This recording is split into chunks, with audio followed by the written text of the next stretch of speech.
خوش ہو گئے کہ اب اللہ کی طرف سے ہمیں اجازت ہے اس چیز کی کہ ہم مکہ جائیں اور خانہ کعبہ کا طواف کریں، کیونکہ جو نبیوں کو اور صحابہ کرام کو خواب آتے تھے وہ اللہ کی طرف سے غیبی اشارہ ہوتے تھے۔ رسول اللہ صلی اللہ علیہ وآلہ وسلم نے مدینہ منورہ کے گرد و نواح کی مسلمان آبادیوں میں، گرد و نواح کے اوپر میننگ لکھیں ارد گرد، یعنی جو مدینہ اور مدینہ کے آس پاس کے علاقے تھے وہاں جتنے مسلمان آباد تھے ان سب میں اعلان کروا دیا کہ جو لوگ زیارت بیت اللہ کا شوق رکھتے ہیں، یعنی اللہ تعالیٰ کے گھر کو دیکھنے کا شوق رکھتے ہیں، دل میں تمنا رکھتے ہیں، وہ آپ صلی اللہ علیہ وآلہ وسلم کے ساتھ روانہ ہونے کی تیاری کر لیں۔ بلا شبہ یہ ایک بہت اہم پیغام تھا جو لوگوں تک پہنچا۔ کتنے خوش قسمت تھے وہ لوگ جن کو حضور اکرم صلی اللہ علیہ وآلہ وسلم کے ساتھ بیت اللہ کے طواف کا موقع مل رہا تھا، تو مسلمانوں نے خوشی خوشی تیاریاں شروع کر دی۔ آپ صلی اللہ علیہ وآلہ وسلم نے یکم ذی-القعدہ 6 ہجری کو عمرہ کے ارادے سے 1400 صحابہ کرام رضی اللہ عنہم کے ساتھ مدینہ منورہ سے مکہ مکرمہ کی طرف روانہ ہوئے۔ بیٹا یہاں پر آپ بریکٹ کلوز کر دیں گے، لانگ کوسچن 1 یہاں پہ کمپلیٹ ہو جائے گا۔ آپ لکھیں گے بریکٹ کلوز کر کے LQ1۔ اس کے علاوہ بیٹا یہاں پہ آپ کا ایڈیشنل کوسچن بھی ہم بنائیں گے، کوسچن نمبرنگ دیں گی آپ 2۔ آپ کوسچن لکھیں گی آپ صلی اللہ علیہ وآلہ وسلم عمرہ کے ارادے سے کب روانہ ہوئے؟ اس کا آنسر آپ لگائیں گی آپ صلی اللہ علیہ وآلہ وسلم یکم ذی-القعدہ 6 ہجری کو عمرہ کے ارادے سے، اور آگے آپ خود لکھیں گی روانہ ہوئے۔ علیہ وآلہ وسلم کا ارادہ خالصتاً عمرے کا تھا، اس لیے اعلان فرما دیا کہ کوئی شخص مسلح نہ ہو۔ مسلح کا مطلب ہوتا ہے بیٹا ہتھیاروں سے لیس ہونا، یعنی حضور اکرم نے فرمایا کہ ہم لوگوں کا ارادہ تو صرف عمرے کا ہی ہے، تو اس لیے کوئی بھی شخص اپنے ساتھ ہتھیار لے کر نہ جائے، صرف تلوار ساتھ ہو، اور وہ بھی نیام میں۔ نیام کہتے ہیں کور کو۔ آپ صلی اللہ علیہ وآلہ وسلم اور صحابہ رضی اللہ عنہم نے قربانی کے جانور ساتھ لیے، احرام باندھا اور مکہ مکرمہ روانہ ہو گئے۔ آپ صلی اللہ علیہ وآلہ وسلم معروف راستوں سے ہٹ کر انجان راستوں پر ہوتے ہوئے مکہ مکرمہ سے ایک منزل کے فاصلے پر حدیبیہ کے مقام پر پہنچے۔ جی معروف کے اوپر آپ میننگ لکھیں گی جانے پہچانے، یعنی حضور اکرم صلی اللہ علیہ وآلہ وسلم نے ایسے راستوں کا انتخاب کیا جو جانے پہچانے نہ تھے، بلکہ معروف راستوں سے ہٹ کر جو ہے سفر کرتے ہوئے مکہ مکرمہ سے ایک منزل کے فاصلے حدیبیہ کے مقام پر پہنچے، مگر قریش مکہ نے مکہ مکرمہ میں داخلے کی اجازت دینے سے انکار کر دیا۔ حضرت عثمان رضی اللہ عنہ کی مکہ مکرمہ روانگی۔ قریش مکہ کی سرکشی اور ہٹ دھرمی دیکھ کر حضور صلی اللہ علیہ وآلہ وسلم نے حضرت عثمان کو اپنا سفیر بنا کر اہل مکہ کی طرف بھیجا تاکہ وہ کفار مکہ کو سمجھائیں کہ مسلمان جنگ کے ارادے سے نہیں بلکہ صرف بیت اللہ کی زیارت کے لیے آئے ہیں۔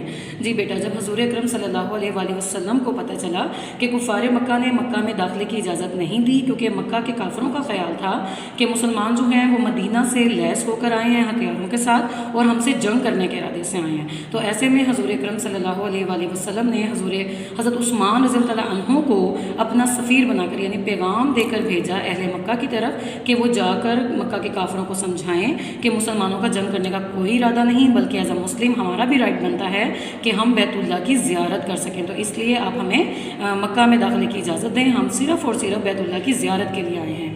حضرت عثمان رضی اللہ عنہ 3 دن تک قریش مکہ کو سمجھاتے رہے مگر ان پر اثر نہ ہوا۔ آپ صلی اللہ علیہ وآلہ وسلم اور تمام صحابہ رضی اللہ عنہم حضرت عثمان کی واپسی کا انتظار کر رہے تھے کہ افواہ پھیل گئی۔ افواہ کا مطلب ہوتا ہے جھوٹی خبر۔ جی جب حضرت عثمان رضی اللہ عنہ 3 دن تک کفار مکہ کو سمجھاتے رہے لیکن ان کے سمجھانے کا کفار مکہ پر کوئی اثر نہ ہوا، تو یہ جھوٹی خبر پھیلا دی گئی کہ کفار مکہ نے حضرت عثمان کو شہید کر دیا ہے۔ بیت رضوان۔ جی بیٹا یہاں سے آپ کا شروع ہوگا لانگ کوسچن 2 کا پارٹ 1۔ بریکٹ سٹارٹ کریں، لکھیں LQ2 P1۔ رسول اکرم صلی اللہ علیہ وآلہ وسلم کو جب حضرت عثمان کی شہادت کی خبر ملی تو آپ صلی اللہ علیہ وآلہ وسلم نے حضرت عثمان کے خون کا بدلہ لینے کے لیے صحابہ رضی اللہ عنہم سے بیعت لی۔ بیعت کا مطلب ہوتا ہے وعدہ۔ صحابہ کرام رضی اللہ عنہم نے انتہائی جوش و جذبے کے ساتھ بیعت کی۔ حضور صلی اللہ علیہ وسلم نے خود اپنے دست مبارک یعنی اپنے ہاتھ مبارک کو عثمان رضی اللہ عنہ کا ہاتھ قرار دے کر حضرت عثمان کی طرف سے بھی بیعت لی۔ آپ صلی اللہ علیہ وسلم بیعت کے وقت ایک درخت کے نیچے بیٹھے تھے۔ اس بیعت کو بیعت رضوان کہا جاتا ہے۔ یہاں پہ بیٹا آپ بریکٹ کلوز کر دیں گے، لکھیں گے لانگ کوسچن 2 پارٹ 1۔ جی جب یہ جھوٹی خبر پھیلا دی گئی کہ حضرت عثمان کو شہید کر دیا گیا ہے تو حضور اکرم صلی اللہ علیہ وآلہ وسلم نے حضرت عثمان کے خون کا بدلہ لینے کے لیے صحابہ کرام سے بیعت لی کہ اب ہم حضرت عثمان کے خون کا بدلہ لیے بغیر یہاں سے واپس کسی صورت نہیں جائیں گے۔ تو صحابہ کرام نے حضرت محمد صلی اللہ علیہ وآلہ وسلم کے دست مبارک پر جو ہے ہاتھ رکھ کر اس بات کا وعدہ کیا کہ ہم حضرت عثمان کے خون کا بدلہ لیں گے۔ جب حضور اکرم نے یہ بیعت لی تو اس وقت وہ ایک درخت کے نیچے بیٹھے ہوئے تھے جو رضوان کا درخت تھا، اس لیے اس بیعت کو بیعت رضوان کہا جاتا ہے۔ قریش مکہ اپنے جاسوسوں کے ذریعے مسلمانوں کی صورتحال سے باخبر رہتے تھے، یعنی علم رکھتے تھے کہ مسلمان کیا کر رہے ہیں۔ جب ان کو معلوم ہوا کہ مسلمانوں نے خون عثمان کا بدلہ لینے کے لیے قسم کھائی ہے تو وہ ڈر گئے۔ انہوں نے نہ صرف حضرت عثمان کو واپس مسلمانوں میں پہنچا دیا بلکہ اپنا ایک سفیر سہیل ابن عمرو کو بھی صلح کی شرائط طے کرنے کے لیے آپ صلی اللہ علیہ وسلم کی خدمت اقدس میں بھیجا۔ جی بیٹا، سہیل ابن عمرو کو یہاں آپ ان بریکٹ کریں گے اور اس کے اوپر شارٹ کوسچن 3 لکھیں گے، نمبرنگ دیں گے 3۔ کفار نے صلح کی شرائط کے ساتھ کسے روانہ کیا؟ کوسچن مارک لگائیں گی۔ جی، کفار نے صلح کی شرائط کے ساتھ سہیل ابن عمرو کو روانہ کیا۔ آپ اس طرح سے پورا جواب لکھیں گے۔ اس نے خاصی طویل گفتگو کی تاہم صلح ہو گئی، طویل لیکن صلح ہو گئی۔